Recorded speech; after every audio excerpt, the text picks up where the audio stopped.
Hi, I'm Martin from Laser, and this is our VW Amarok featuring our new Laser twin lamp roof pod. This roof pod is designed for the current gen VW Amarok and the current gen Ford Ranger.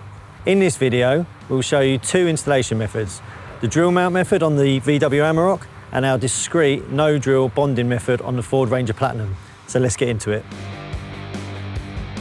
The first method we'll cover is our drill mount system. For this demonstration, we're fitting the pod to the Volkswagen Amarok using the supplied roof pod kit. A list of tools you'll need to complete this job are on screen now. One important thing to note before we begin, for both the drill mount and non-drill mount methods, once installation is finished, your vehicle must remain parked for 24 hours. This is to allow the pod to bond securely to the roof. Starting with the wiring, disconnect the vehicle's battery negative terminal and rest the cable on a cloth or other insulator so it can't make contact. Next, remove the left-hand A-pillar grab handle by undoing the two 7mm bolts, followed by the left-hand A-pillar trim itself. On vehicles fitted with the Harman Kardon and Bang & Olufsen systems, unplug the tweeter before moving on. Now remove the left-hand sun visor, making sure to unplug the light, being careful not to damage the visor or connector. There are two T20 screws in the visor hinge and one T20 screw in the clip. With that removed, use a trim tool to release the central roof console. Release the electrical connections and take the console out of the way completely. Next, remove the two T20 screws that secure the headline into the roof. Remove the left-hand seal cover to give yourself access. In the engine bay, find a suitable location to mount the relay holder and then clip in the relay base. Connect the positive and negative leads from the relay to the disconnected battery terminals. Remove the connector from the supplied laser harness and discard it. Then feed the positive, negative and trigger wires through the firewall into the interior of the vehicle. Ford and VW models have provided an accessory port in the grommet for applications like this. Once the wire is inside, run it up the A-pillar along the roof to the roof centre console opening, securing it to existing wiring with cable ties where possible. Now we can move on to fitting the pod itself. First, tape the roof area where you'll be drilling. Use the ADAS camera as your centre point and measure 85mm back from the front of the roof. Drill through the roof with a 1/2-inch drill bit, then deburr the edges of the hole. Make sure to cover any components inside and outside the vehicle that may be affected by swarf. Apply the supplied grease to both the roof hole and the rubber grommet. Then fit the roof grommet in place, making sure the roof skin sits correctly in the ridge all the way around the inside, creating a complete seal. Next, using a 3mm drill bit or similar, carefully break the seal on the grommet to allow the lamp hires to pass through. Protect both the roof and the pod with cloths and begin feeding the pod wires through the grommet. This will be tight, so use the leftover grease to help the wires slide through and to keep the seal watertight. Apply the positioning guides to the roof, but please note that final production versions may look slightly different from the examples shown here. Clean the roof and the pod with the supplied 3M cleaning wipes. Apply glue to the 4 channels on the underside of the pod and peel off the red backing from the pre-applied VHB tape. Once the glue is applied, it's important not to leave it exposed to the air for too long, as this could cause the glue to skin over, so application of the pod must happen as quickly as possible. With the help of another person, carefully place the pod onto the roof, aligning it with the positioning guides. A third person can be useful at this stage to pull the cable through the grommet from the inside of the vehicle. Once the pod is in place, press down firmly on the 4 areas where the VHB tape is applied, making sure it grabs securely. This is also the perfect time to wipe away any excess glue. To help avoid any unwanted movement whilst the pod is bonding, use masking tape to hold the pod in place.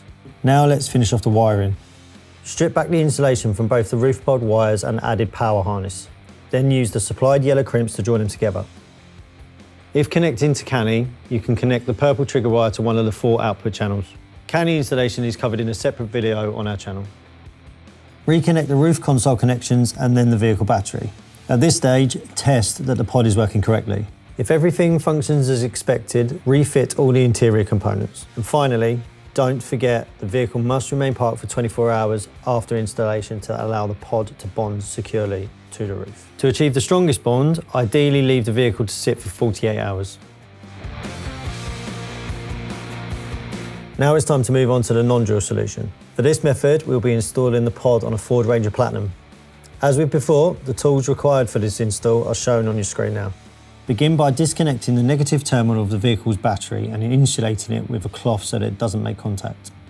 Next, mount the relay in a suitable location within the engine bay.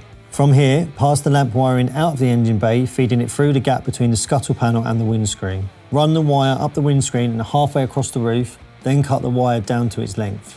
Place the rubber wire hider along the windscreen and trim to the correct length. Now, prepare the windscreen for bonding by wiping it down with one of the supplied 3M wipes. Once the surface is clean, remove the red backing tape and stick down the rubber trim.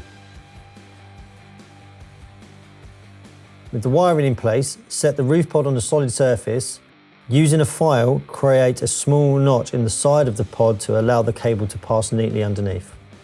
Strip back the wires on both the pod and the vehicle side wiring loom. Crimp the wires from the pod and the vehicle side harness. Because this connection will be in a wet area, it's important to seal the crimps with a heat gun or gas soldering iron to prevent water ingress. Once the connection is sealed, secure the loom neatly inside the pod. Next, use the 3M wipes to clean the area thoroughly. Then repeat the same cleaning process on the bonding surface of the roof pod itself. Now the roof is clean, if your vehicle does not have roof rails, attach the supplied positioning guides. Apply glue to the 4 channels on the underside of the pod. Don't worry if some glue squeezes out of the pod when pressed down, we'll clean that up shortly. Now remove the red backing from the pre-applied VHB tape on the pod. With the help of another person, carefully place the pod down onto the vehicle. If it does have roof rails, position the pod 10mm back from the front edge of the roof. Once the pod is in place, press down firmly on the 4 areas where the VHB tape is applied, making sure it grabs securely.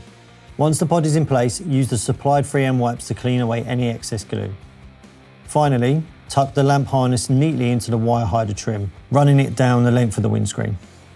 For vehicles with overhead switches, locate the wire spurs for aux switches 1, 2 and 5. On this Ford Ranger, we'll be using aux 5 to activate the pod, which is the green and brown wire. Connect the relay trigger wire to the green-brown wire or an aux switch wire of your choice. If your vehicle uses CANI, you can run this wire to the CANI harness.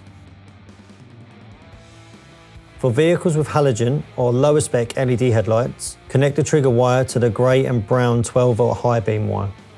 Next, connect the 12-volt positive lead from the relay to one of the accessory power points on the battery. Then connect the negative lead from the relay to the chassis ground point. Reconnect the vehicle's battery, test the lights to make sure everything is working and tidy up the wiring.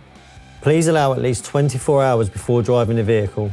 To achieve the strongest bond, ideally leave the vehicle to sit for 48 hours. And that's everything you need to know about installing your laser lamps roof pod using both the drill and non-drill methods. We hope you found this guide useful, and if you have any questions about the installation or about any of our other products, please don't hesitate to get in touch using the contact details on our website.